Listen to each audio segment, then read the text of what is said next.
कश्मीर जाने का कितना खर्चा है मालूम है? कितना? कम से कम 1000 रुपया। अरे इतना पैसा कहाँ है हमारे पास? ये सब मुझे नहीं मालूम, जाओगे कि नहीं बताओ। अरे लेकिन इतना रुपया आएगा कहाँ से?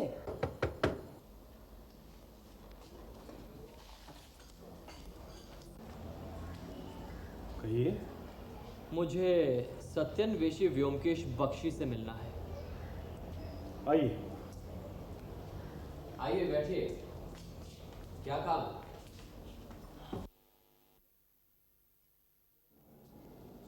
ये रही आपकी फीस।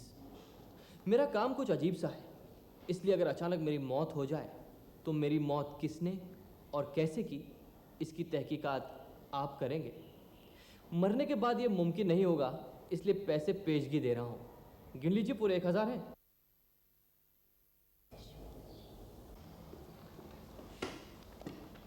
आपसे कुछ सवाल करूंगा, लेकिन आपका काम करूंगा या नहीं ये आपके जवाब पर निर्भर है। तब तक ये नोटों की गड्डी यहीं पर रहने देते हैं।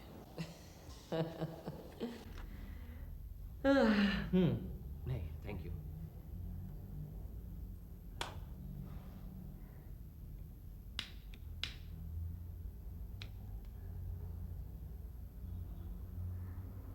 हाँ, पूछिए सवाल। आपके सारे सवालों का जवाब शायद मैं ना भी दूं, मगर काम आप मेरा जरूर करेंगे। आपका नाम क्या है?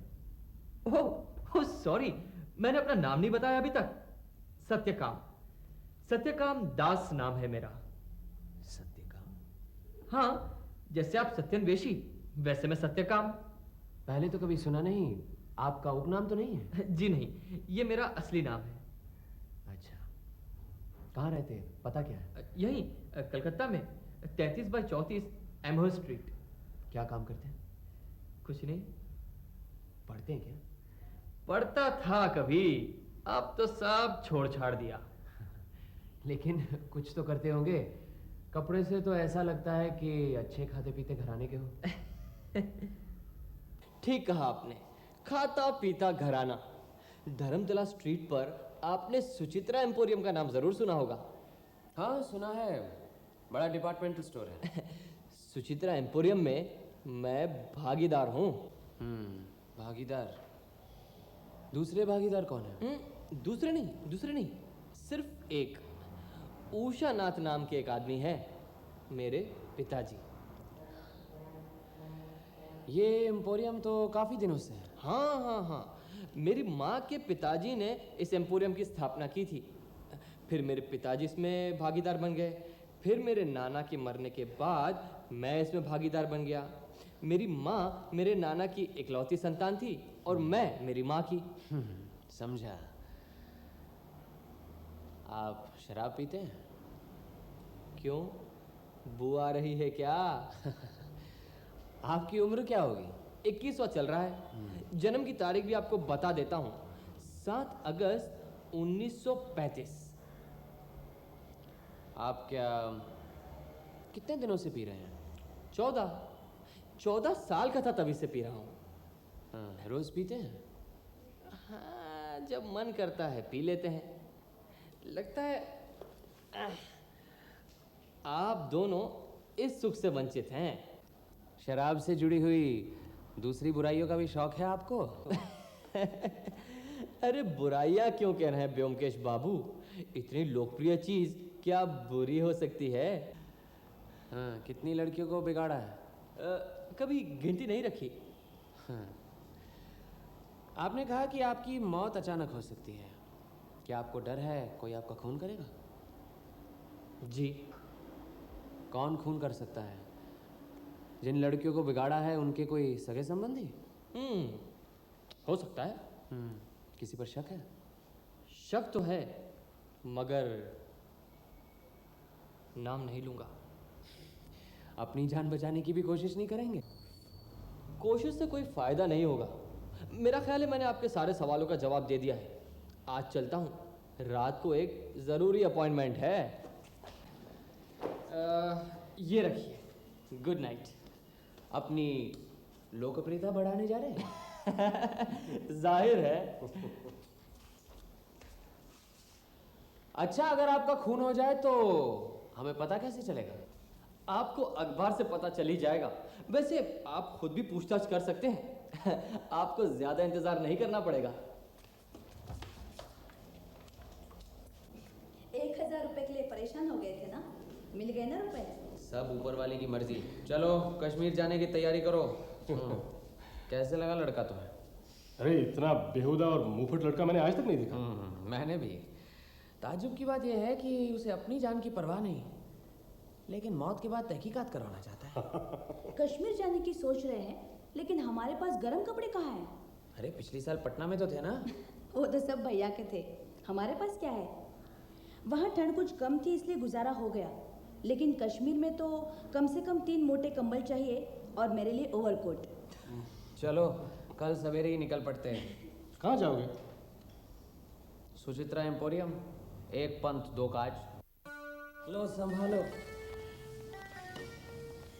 कितने में मिला ये सब? भाभी, वो जो कल लड़का आया था ना, हाँ उसकी दुकान से लिया हमने ये सब। कम से कम 20% का डिस्काउंट दिया उसने। सच? हाँ। बहुत ही अच्छा लड़का है। हाँ बहुत अच्छा है। जल्द उसका खून नहीं ना हुआ तो 2 दिन में सुचित्रा एम्पोरियम का दिवाला निकल जाएगा। नहीं नहीं नहीं नहीं, ऐसा मत कहो। जितना मैं उसको खराब समझता था ना, उतना वो है नहीं। चलो उसके घर का मुआयना भी करना है। क्या पता बताया? 33 बाय 34 एमहर्स्ट स्ट्रीट।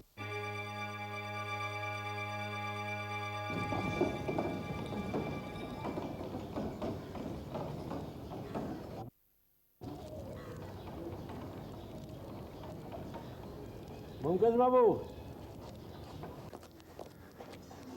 कहिए। मुझे नहीं पहचाना? पिछली पूजा में आपके यहाँ गया था चंदा लेने, नंदलाल घोष। आप ही के मोहल्ले में रहता हूँ। हाँ हाँ, हमारे मोहल्ले में रहते हो तो यहाँ इतनी दूर क्या कर रहे हैं? बात यह है सर कि इरादा क्या है? इरादा सर, आप ही को बता रहा हूँ सर, किसी को बोलिएगा नहीं। वो सामने वाले मकान में एक लौंडा रहता है, उसकी मरम्मत करनी है। अच्छा, क्यों? तो सर बात यह है कि वजह है सर, लेकिन सर आप इस मोहल्ले में क्या कर रहे हैं? आप इस मोहल्ले में किसी को पहचानते हैं? सत्यकाम को पहचानता हूँ। क्यों? उसी की पिटाई करने चाहते हैं? अरे सर, आप सत्यकाम को पहचानते हैं? खास जान पहचान नहीं है, लेकिन उसकी पिटाई क्यों करना चाहते हैं? उसने तुम्हारा कुछ बिगाड़ा है क्या? ये एक लंबी दास्तान है सर। अगर आप सब जानना चाहते हैं तो पास में भूतेश्वर का अखाड़ा है। आप मेरे साथ चलिए, मैं सब बताता हूँ आपको। चलिए सर।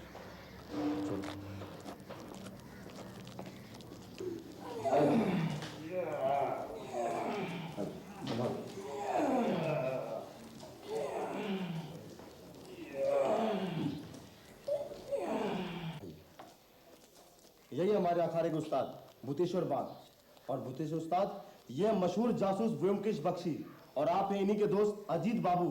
सत्यकाम को पहचानते हैं? तो तुम पुलिस के आदमी हो और उस लौंडे के सलाहकार? जी नहीं, ना तो मैं पुलिस का आदमी हूँ, ना ही सत्यकाम का सलाहकार। सत्यकाम से जान पहचान तो बस एक ही दिन पुरानी है। हम सिर्फ ये जानना चाहते हैं कि सत्यकाम की पिटाई क्यों की जा रही है। अरे वो लौंडा छटा हुआ बदमाश है। मोहल्ले के शरीफ आदमियों ने शिकायत की है कि वो लड़कियों को छेड़ता है। ये शरीफों का मोहल्ला है, यहाँ गुंडागर्दी नहीं चलेगी। आया समझ में? चलो निकल चलते हैं, कहीं सत्यकाम का बदला हमसे ही न ले लें। देखिए, अगर मोहल्ले का कोई आदमी बदमाशी कर रहा है तो उसे वाजिब सजा देना मोहल्लों वालों का ही काम है। ये काम कोई दूसरा क्यों करेगा? अगर आप लोग समझते हैं कि सत्यकाम को आप लोग अगर आड़े हाथ लेना चाहते हैं तो हमें कोई एतराज नहीं है, लेकिन उल्टा मैं तो यही समझता हूँ कि थोड़ी उसकी धुलाई हो तो शायद संभल भी जाए। लेकिन आप सबसे एक गुजारिश है कि खून खराबा ना करें। तभी तो सर ये जिम्मा मैंने लिया है, ताकि मैं उसकी अच्छी तरह से मरम्मत करूं और खिसक जाऊं। मैं तो इस मोहल्ले का हूं नहीं, इसलिए मुझे कोई पहचानेगा नहीं। भाभी जरा चाय भिजवा देना। वही होता है जो मंजूर खुदा होता है। क्यों, क्या हुआ? कल रात सत्यकाम दास मर गया। हैं? कैसे मर गया? मालूम नहीं, ये सुनो। आज रात करीब आधी रात के बाद धर्मतल्ला की प्रसिद्ध दुकान सुचित्रा एम्पोरियम के मालिक सत्यकाम दास की मृत्यु संदेहजनक अवस्था में हुई। पुलिस तहकीकात कर रही है। उसे सचमुच मालूम था कि वो ज़्यादा देर बचने नहीं वाला, लेकिन इतनी जल्दी। मैं तैयार होता हूँ, अभी निकलना है।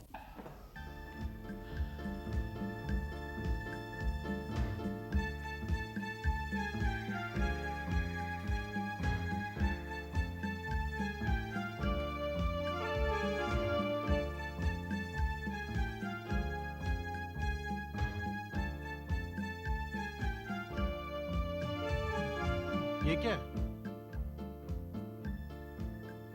ये तो रूपहरी कागज है जो सिगरेट के पैकेट में होता है ना। हाँ। गोंद से चिपकाया गया। माफ कीजिए, आपको परेशान करने आए हैं। मेरा नाम ब्योमकेश बख्शी है और ये अजीत मेरे साथी। कुछ खास काम है क्या? आज मैं जरा, मेरे घर में एक दुर्घटना हो गई है। जी मुझे मालूम है, इसीलिए हम आए हैं। सत्यकाम की मौत हो गई है ना, आज ही अखबार में पढ़ा। आप सत्यकाम को जानते थे? जी हाँ, परसों ही मुलाकात हुई थी। मेरे सामने एक प्रस्ताव रख गए थे। कैसा प्रस्ताव? कि अगर अकस्मात उनकी मौत हो जाए तो मैं उनकी मौत की वजह की छानबीन करूं। बैठिए।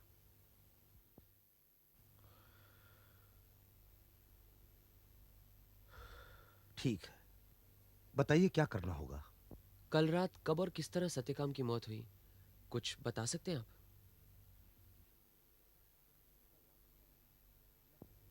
कल रात को मैं लगभग 1 बजे अपने कमरे में सोया हुआ था। अचानक जोर की आवाज से मेरी नींद खुल गई। लगा आवाज दरवाजे के बाहर से आई है और मैं। माफ कीजिएगा, आपके सोने का कमरा कौन सा है? ऊपर वाला कमरा। मैं अपने कमरे में अकेले ही सोता हूँ। मेरी पत्नी बगल के कमरे में सोती है। और सत्यकाम कहाँ सोता था? सत्यकाम तो यही नीचे सोता था, वो दरवाजे के पास वाला कमरा जिसमें ताला लगा हुआ है। ठीक उसके ऊपर ही मेरी पत्नी सोती है। अच्छा, कौन कौन रहता है यहाँ? हम दोनों के अलावा मेरा भतीजा और मेरी भतीजी। कब से है वो? 1 साल पहले उसके पिता गुजर गए। माँ पहले ही चल बसी थी, तब से वो मेरे पास ही रहती है। और कोई है, नौकर वगैरह? हाँ, एक नौकर है, सहदेव। अच्छा, बताइए आगे क्या हुआ? हाँ, आवाज सुनते ही मैं दरवाजा खोलकर बालकनी में गया। नीचे अंधेरा था, कुछ दिखाई नहीं दे रहा था। तभी सहदेव के चीखने पुकारने की आवाज सुनाई दी। मैं दौड़कर नीचे आया, देखा सहदेव ने दरवाजा खोल दिया है। पास ही सत्यकाम औंधा पड़ा हुआ है। उसकी पीठ में गोली लगी हुई है। बंदूक की गोली? हाँ। सत्यकाम रोज देर से आता था। सहदेव बरामदे में ही सोता था। खटखट की आवाज सुनते ही वो दरवाजा खोल देता था।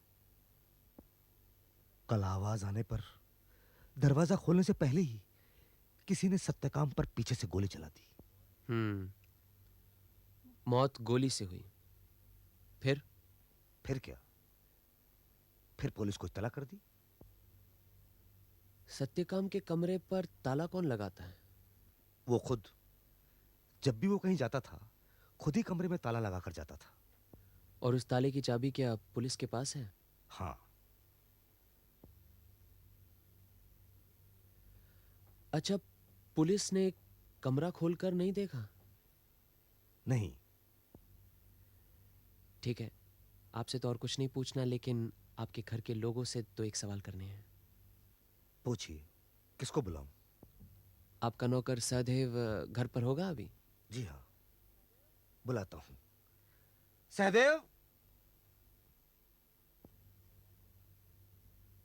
तुम कल रात को कहाँ थे? हुजूर मुझे कुछ नहीं मालूम। मैं पूछ रहा हूँ कि कल रात को जब सत्यकाम ने दरवाजा खटखटाया था तब तुम क्या जगे हुए थे? हुजूर मुझे कुछ नहीं मालूम। कोशिश करो, याद करने की कोशिश करो कि तुमने उस वक्त किसी गोली की आवाज सुनी? नहीं हुजूर मुझे कुछ नहीं मालूम। अरे ठीक है, तुम्हें कुछ नहीं मालूम, लेकिन गोली की आवाज सुनाई दिया नहीं? नहीं हुजूर कुछ नहीं मालूम। देखो सहदेव, डरने की कोई बात नहीं, मैं सिर्फ ये पूछना। हुजूर मुझे कुछ नहीं मालूम। जाओ, अपनी भतीजी को बुलाएंगे आप? सहदेव तुम जाओ, चुमकी को भेज दो।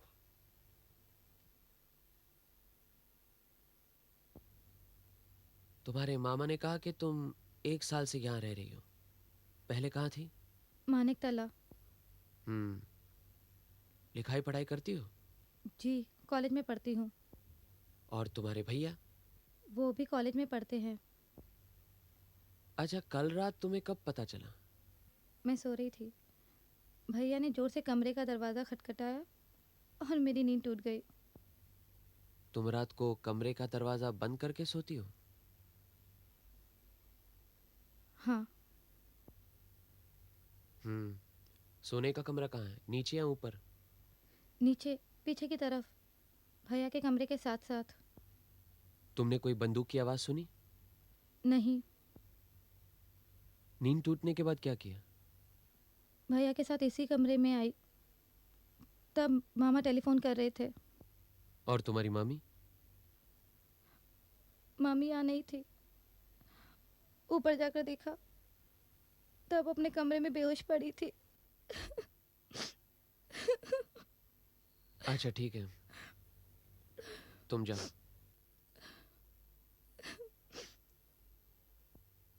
आपकी पत्नी से मुलाकात हो सकती है? क्या चाहते हैं आप? क्यों आए हैं यहाँ पर?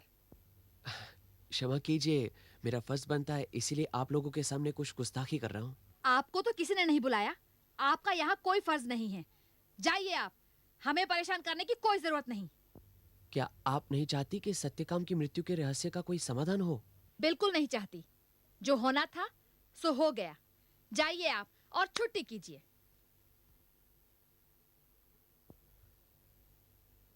पुत्र शोक में हम जरा परेशान हैं। क्या करें क्या नहीं करें कुछ समझ में नहीं आ रहा है। आप हमें माफ करें। नहीं, कोई बात नहीं। आप एक काम कीजिए कि अपने भतीजे को हमारे यहाँ भेज दीजिए कल। जरूर। आप जरा 1 मिनट बाहर आएंगे? हाँ हाँ, चलिए।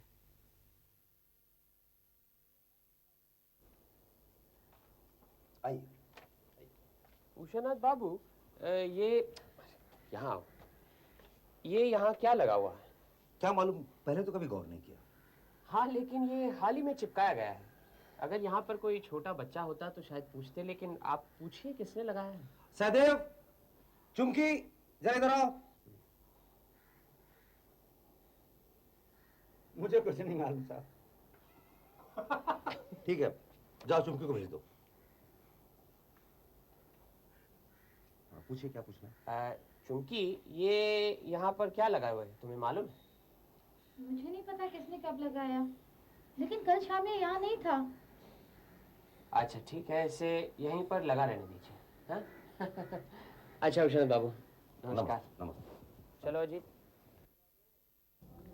नमस्कार भवानी बाबू, नमस्कार। अरे आप इसमें कहाँ से उलझ गए? बस यूं ही समझिए, उलझ गया। बैठ सकते हैं? बैठिए बैठिए, बैठेंगे क्यों नहीं आप। वैसे लड़का पक्का शैतान था। जिसने भी उसका खून किया उसने उस परिवार पर बहुत बड़ा उपकार किया है, और ऐसे खूनी को तो इनाम मिलना चाहिए। बिल्कुल ठीक कहा आपने। आप अपनी कार्यवाही करते रहिए, मैं तो सिर्फ सत्य की खोज। जी। कहिए, क्या जानना चाहते हैं? पूछिए पूछिए। पोस्टमार्टम की रिपोर्ट आ गई? शाम तक आ पाएगी। तो ठीक है, शाम को मैं टेलीफोन कर लूंगा। लेकिन मौत तो बंदूक की गोली से हुई थी ना? बड़ी बंदूक से नहीं, किसी पिस्तौल या रिवॉल्वर से। गोली पीठ की बाएं तरफ से अंदर घुसी है और शरीर से निकली नहीं। इसका मतलब है वहीं कहीं अटकी पड़ी होगी। गोली पीठ से घुसी है, इसका मतलब है कि सत्यकाम पर वार करने वाला सत्यकाम के पीछे होगा। सत्यकाम जैसे उल्लू के बारे में कुछ भी कहना बेकार है। लेकिन जिस वक्त सत्यकाम का खून हुआ वो घर के अंदर था। नौकर की चीख पुकार सुनकर वो और उसका मामा दोनों भागकर दरवाजे पर आई, और ठीक उसी वक्त किसी ने सत्यकाम को पीछे से गोली मार दी। लेकिन गोली मारने वाला लड़का ये नहीं हो सकता। अच्छा, छत से क्या गोली चलाई जा सकती है? बेशक, छत से गोली जब मारी गई होगी तो गोली शरीर से ऊपर से नीचे की तरफ आई होगी, लेकिन यहाँ तो गोली पीछे से सामने की तरफ आई। चिरांचे, घर में कोई नहीं है। क्या कर रहे हो तुम? मुझे ब्योमकेश बाबू से मिलना है, बहुत जरूरी काम है। तुम्हारा जरूरी काम मैं समझता हूँ, चंदा बाद में आके लेना। अब जाओ। मैं चंदा लेने नहीं आया हूँ। फिर क्यों आए हो? कहा ना बहुत जरूरी काम है, मुझे बैठने दो। सत्यकाम का खून हो गया है। बैठो बैठो नंदलाल, तुम्हें सत्यकाम की खबर कैसे मिली? आज सुबह एक दोस्त के घर गया था, उधर ही पता चला कि किसी ने कल रात सत्यकाम का खून कर दिया है। कल शाम को जब आप अखाड़े से चले गए, उसके बाद मैं उधर गया ही नहीं। सर, मुझे इस मौत के बारे में कुछ नहीं मालूम सर। अच्छा, तुम्हारी वो कटारी कहाँ है? कटारी? कटारी तो मैंने फेंक दी सर। सुना है कि उसकी हत्या गोली मारकर की गई है। अच्छा, कटारी से नहीं। अच्छा ये बताओ, उस मोहल्ले में तुम्हारे जान पहचान वालों में से किसी के पास पिस्तौल या रिवॉल्वर है? नहीं सर, और अगर किसी के पास होगी भी तो मुझे मालूम नहीं। हाँ, बोल रहा हूँ, बोलो। हाँ, रिपोर्ट आ गई है। एक मिनट। हाँ देखो, मौत रात के समय 12 से 2 के बीच में हुई है। और गोली 45 रिवॉल्वर की है। गोली बाई तरफ इसके प्योर के नीचे से घुसकर दिल को चीर कर दाईं तरफ के फेफड़े की तीसरी हड्डी में अटकी हुई है। और गोली की दिशा नीचे से कुछ ऊपर की तरफ है और बाहर से अंदर की तरफ। नहीं नहीं नहीं नहीं, कोई चोट के निशान नहीं है। और कोई चोट के निशान नहीं है? अच्छा, पेट में काफी शराब मिली थी। जी थैंक यू।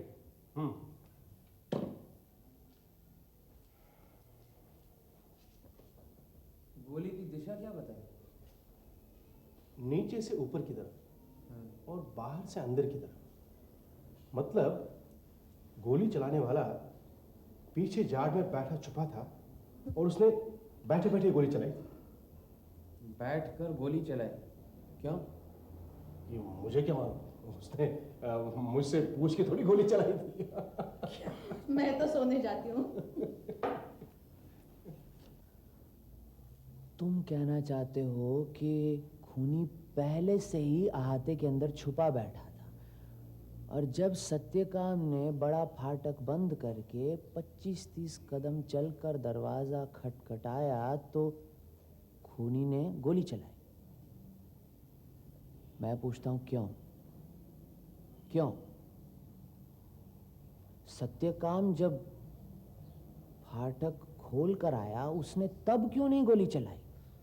उसी में उसका फायदा था और फिर गोली मारकर फाटक से भाग भी जाता। हाँ, वार खाली जाने का भी कोई अंदेशा नहीं था। क्यों? सवाल का जवाब क्या है, तुम्हें बताओ। जवाब यह है कि खूनी ने पीछे से गोली नहीं चलाई। और इससे भी ज्यादा गंभीर समस्या है रूपहरी चक्का। वो किसने लगाया, कब लगाया, क्यों लगाया? मतलब रूपहरी चक्के का भी कोई गूढ़ मकसद है? जरूर है। बस उस मकसद का पता लग जाए तो इस समस्या का समाधान हो सकता है। तुम एक काम करो, सवेरे जल्दी ही उषानाथ बाबू के मकान पर जाओ। हाँ। और शीतांशु को यहाँ ले आओ। आओ। नमस्ते। ये लो। नमस्कार। आओ सितांशु, आओ, बैठो बैठो बैठो। उस दिन तुम घर पर मिले नहीं और तुम्हारी मामी कुछ बिगड़ सी गई थी, इसलिए कुछ सवाल तो कर नहीं सका तुमसे। 2-4 सवाल पूछने। क्या उम्र है तुम्हारी? 20 साल। ये बताओ, जिस रात सत्यकाम का खून हुआ था क्या तुम जगे हुए थे? जी। क्या कर रहे थे? तो रात को तुम अपने कमरे का दरवाजा क्या अंदर से बंद करते हो? नहीं। उस रात जब सब सो गए तो क्या तुम बाहर गए थे? जी नहीं। मेन दरवाजे के अलावा घर से बाहर जाने का कोई और रास्ता है? पिछला दरवाज़ा। पिछला दरवाजा। उस रात कोई पिछले दरवाजे से बाहर गया था? जी नहीं, अगर कोई गया होता तो मुझे मालूम होता, क्योंकि मेरा कमरा दरवाजे के पास है। दरवाज़ा खुलते वक्त चरमर की आवाज़ करता है। इसके अलावा उस पर ताला पड़ा रहता है। उसकी चाबी किसके पास है? सहदेव के पास। अच्छा। सत्यकाम रात को हमेशा देर से लौटता था, ये तुम्हें मालूम था? जी। तुमने कभी रिवॉल्वर इस्तेमाल किया है? सत्यकाम के पास रिवॉल्वर था? मुझे मालूम नहीं, शायद नहीं था। घर में कोई पिस्तौल, रिवॉल्वर, बंदूक? मालूम नहीं। सत्यकाम के साथ तुम्हारा व्यवहार कैसा था? मेरा उसके साथ कोई व्यवहार नहीं था। मैं और वो एक दूसरे से बातचीत नहीं करते थे। क्योंकि वो दुष्चरित्र था, इसलिए। अच्छा, तुम अपने पिता से प्यार करते थे तो अपनी बहन से भी बहुत प्यार करते हो?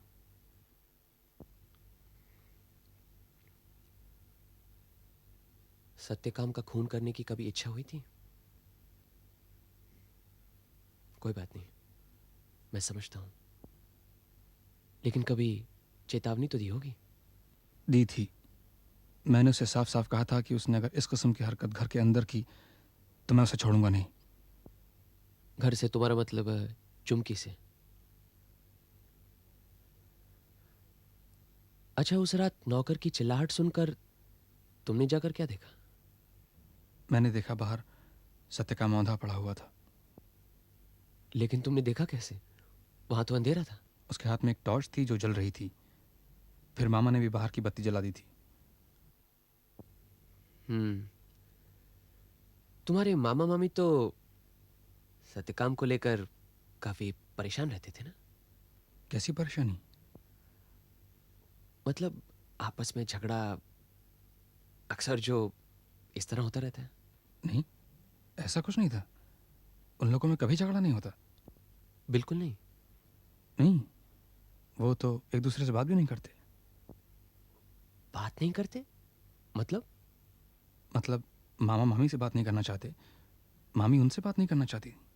अच्छा, कब से? जब से मैं यहाँ हूँ। पहले जब हम मानिक तला में थे, मैं अक्सर यहाँ आया करता था। उस वक्त भी ये लोग आपस में बातचीत नहीं करते थे। आइए आइए, मैं आप ही के बारे में सोच रहा था। बैठिए। मैं इंस्पेक्टर भवानी प्रसाद जी के पास गया था। अच्छा। सोचा था कुछ जानकारी हासिल करूं, कुछ पता नहीं चला। सब भाग्य में लिखा है। इस लड़के की दुश्चिंता ने हम दोनों की जिंदगी बिगाड़ के रख दी। अभी नहीं रहा तो सोचता हूं अपनी पत्नी को लेकर कहीं घूम आऊं। कलकत्ते के बाहर जाऊंगा, तभी मन को शांति मिलेगी। ये बात तो है, लेकिन आप कहाँ जाएंगे? कहीं भी, काशी, वृंदावन, दिल्ली, आगरा। लेकिन पुलिस को एतराज तो नहीं होगा? पुलिस को इत्तला करके जाइए ना। मेरे हिसाब से कोई एतराज तो नहीं होना चाहिए।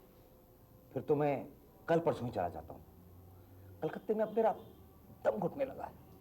तो क्या आप अपनी दुकान बंद करके जाएंगे? सुचित्रा? नहीं नहीं, वो हमारे खजांची है ना धनंजय बाबू, हाँ, वो चलाएंगे। अच्छा। वो हमारे ससुर के जमाने से हैं।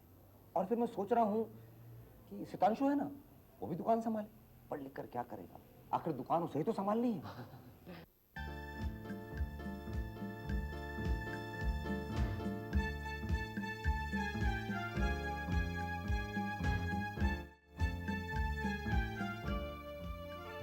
ऐसा करो अजीत, तुम घर जाओ, मैं जरा सुचित्रा एम्पोरियम होता हूँ। वहां क्या करोगे? खजांची धनंजय से मिलाता हूँ। वो तो उशनाथ बाबू के ससुर के जमाने से है वहां। मैं चलता हूँ। क्या बात है, केस सुलझ गया? अब तो कश्मीर चल सकते हैं ना? ये क्या है? प्रीति उपहार, मतलब के प्यार का तोहफा।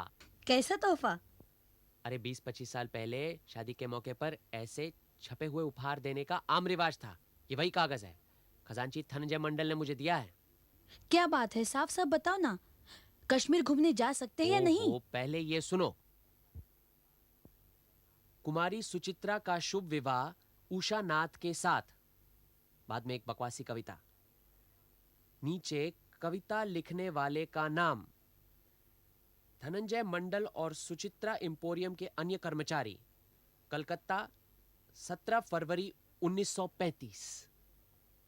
अरे तो इसमें क्या है, इतना फूले क्यों समा रहे हो? हे, इसी में तो सब कुछ है। सत्यकाम की मौत के रहस्य का समाधान इस कविता में? ओहो मूर्ख हो तुम, इस कविता में नहीं, शादी की तारीख में, 17 फरवरी 1935। कुछ समझे ही नहीं। मेरी बात सुनो, सत्यकाम ने अपने पैदा होने की तारीख बताई थी ना, मालूम है ना? हाँ हाँ बताई थी, लेकिन मुझे याद नहीं। मुझे याद है, तुमने अपनी डायरी में शायद नोट किया होगा, देखो। हाँ हाँ, लेकिन इस तारीख और सन से सत्यकाम की मौत का क्या संबंध है? बहुत बड़ा संबंध है। तारीख देखी? हाँ, 7 अगस्त 1935 लिखा है। उषानाथ की शादी हुई थी 17 फरवरी, सत्यकाम का जन्म हुआ 7 अगस्त, 6 महीने बाद। ये कैसे हो सकता है? नामुमकिन है ना?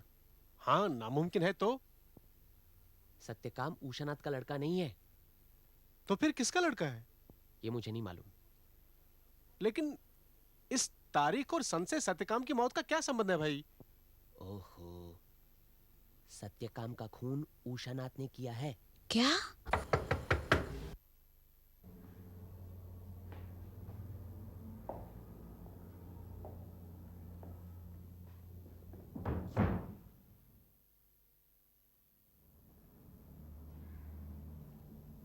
आप धनंजय बाबू से मिलने गए थे? हाँ गया था। क्यों मिलने गए थे? जो कुछ भी जानने गया था पता चल गया। क्या जानने गए थे? सब पता चल गया है उषानाथ बाबू, यहाँ तक के दरवाजे पर रूपहरी चक्का क्यों चिपकाया गया था वो भी। जो कुछ भी पता लगा है उसे अदालत में साबित कर सकते हैं? आपकी शादी की तारीख और सत्यकाम के जन्म की तारीख को छोड़कर बाकी सब तो साबित करना शायद मुश्किल होगा, लेकिन मैं कुछ साबित नहीं करना चाहता, सिर्फ जानना चाहता हूँ। सत्यकाम ने मुझे अपनी मौत के बारे में छानबीन करने को कहा था, और कुछ नहीं।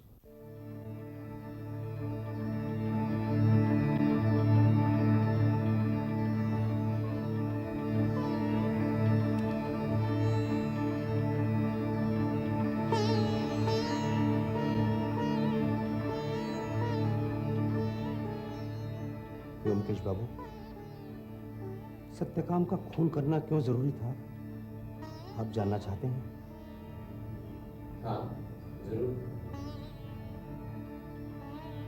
सन 1923 में रमाकांत चौधरी ने सुचित्रा एम्पोरियम की स्थापना की। उनके एक ही संतान थी, सुचित्रा। उसी के नाम पर उन्होंने दुकान का नाम भी रखा। उषानाथ बाबू ने एक मामूली सेल्समैन की हैसियत से सुचित्रा एम्पोरियम में नौकरी की। तब उनकी उम्र करीब 21 या 22 की होगी। गरीब घर का अनाथ लड़का था, दिखने में सुंदर और मेहनती।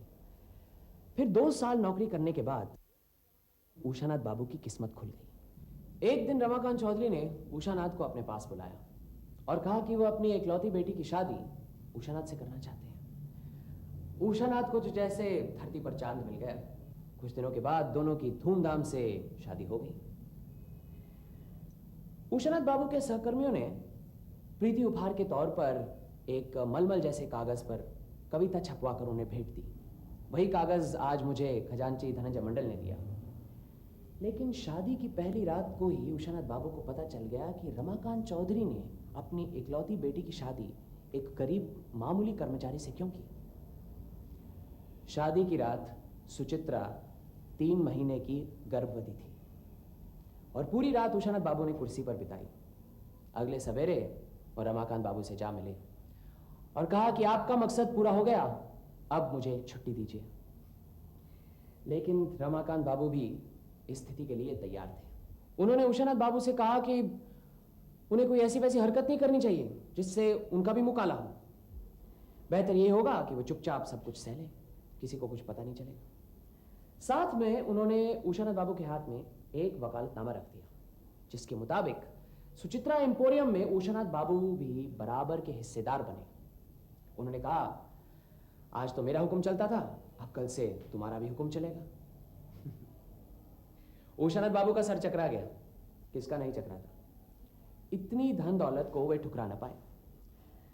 अब वो अपने ससुराल में ही रहने लगे, लेकिन सुचित्रा के साथ उन्होंने कोई संबंध नहीं रखा। दोनों अलग अलग कमरों में सोते थे। फिर 1 महीने बाद रमाकांत बाबू अपनी बेटी को लेकर विलायत चले गए। कहा, लड़की बीमार है, इलाज के लिए इंग्लैंड जाना जरूरी है। और 1 साल के बाद वो लौटे। सुचित्रा की गोद में अब एक बच्चा था, लेकिन ये कहना मुश्किल था कि वो बच्चा 2 महीने का है या 5 महीने का। अब धीरे धीरे सत्यकाम बड़ा होने लगा। उसकी रगों में किसी धूर्त और दुष्चरित्र बाप का खून था, और वो भी बिल्कुल वैसा ही अपने अज्ञात बाप की तरह निकला, लापरवाह और उज्जड़। जब वो 19 साल का हुआ तो रमाकांत चौधरी चल बसे और सुचित्रा एम्पोरियम का आधा हिस्सा उसे मिला। तब उसे अपने जन्म के रहस्य के बारे में पता चला। वो अपनी माँ और उषानाथ बाबू से नफरत करने लगा और उन्हें खरी खरी सुनाने लगा। लेकिन उसकी मनमानी इतनी बढ़ गई थी कि सुचित्रा एम्पोरियम का दिवाला निकलने की नौबत आ गई थी। और फिर एक अधेड़ उम्र की औरत ने दुकान में चिल्ला चिल्ला कर कहा कि सत्यकाम ने उसकी बेटी की इज्जत लूटी है, वो उसे छोड़ेगी नहीं। तब उषानाथ बाबू ने फैसला कर लिया कि सत्यकाम को रास्ते से हटाना होगा। लेकिन सत्यकाम भी बहुत तेज लड़का था। वो उनका मकसद समझ गया, लेकिन अपने आप को बचा नहीं सका। अगर वो पुलिस के पास जाता तो अपने जन्म का रहस्य खोलना पड़ता। इसीलिए वो मेरे पास आया, लेकिन मुझे भी ये नहीं बता पाया कि कौन उसका खून करना चाहता है। उसे कहना पड़ता ना मुझे कि वो लावारिस है और उसकी माँ उल्टा है। लेकिन वो मुझे अपनी जन्म की तारीख दे बैठा, और यही उसकी मृत्यु रहस्य की चाबी है। जिस रात सत्यकाम का खून हुआ वो दिन शनिवार का था, और शनिवार को सत्यकाम अक्सर देर से लौटता था। उस रात करीब 10:30 बजे जब सारे नौकर खाना खा चुके थे तो उषानाथ बाबू चुपके से नीचे आए और दरवाजे पर एक रूपहरा चक्का चिपकाकर वापस ऊपर चले गए। अपनी बत्ती बुझाई और बालकनी में इंतजार करने लगे। करीब आधे घंटे बाद सत्यकाम आया। फाटक से दरवाजे का रास्ता जो है वो अक्सर अंधेरे में रहता है, इसलिए उन्होंने अपनी टॉर्च चलाई। दरवाजे पर आकर दरवाजा खटखटाया तो देखा कि नीचे चांदी के गोल सा कुछ चमक रहा है। नीचे झुककर देखा और तभी अपनी बालकनी से उषानाथ बाबू ने उन पर गोली चलाई। रिवॉल्वर की गोली सीधा सत्यकाम की पीठ से घुसकर उसकी सीनों की हड्डियों में जा फंसी। वह मुंह के बल वहीं का वहीं गिर पड़ा। टॉर्च जलती की जलती रह गई। जाने से पहले वो मुझसे कह गए कि करीब 21 साल से जैसे वो और उनकी पत्नी शमशान की जिंदगी जी रहे हैं। अब पिछला सब कुछ भुलाकर वो अपना जीवन एक नए सिरे से शुरू करना चाहते हैं। उन्होंने मुझसे अनुरोध किया कि उनकी जिंदगी की कहानी किसी के सामने मत दोहराओ, उन्हें जीने का एक मौका दो। अब तुम ही बताओ मैं क्या करूं?